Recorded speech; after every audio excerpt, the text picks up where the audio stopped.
Ang word nga Canaan was taken from the Bible. So it is a biblical word. It means a land of promise. A place that where milk and honey flow.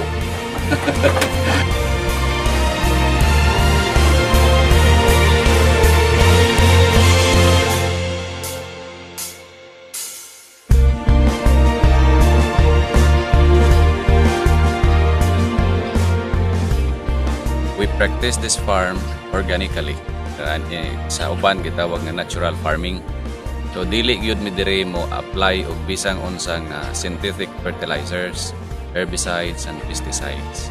So we practice a natural way of farming. So do nami karon duha nga juice nga gihimo dire sa farm. We call it the red juice at saka yellow juice.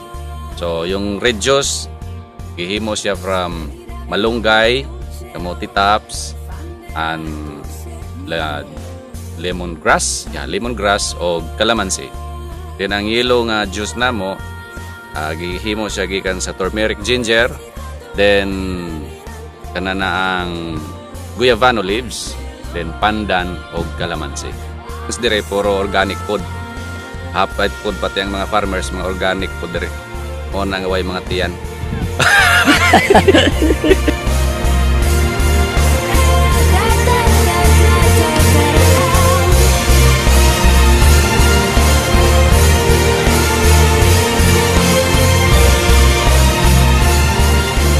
If you want to try sa kinabuhi nga Bukidnon, just visit Canaan Farms and try our best sellers here.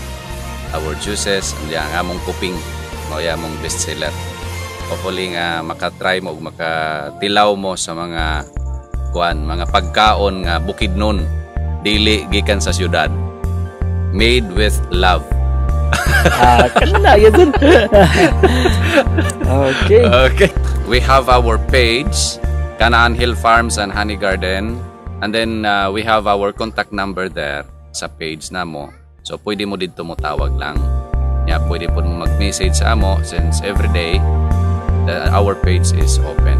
So ayun, just visit us here and enjoy the organic way of living. Nature lover, so we encourage you to visit us here.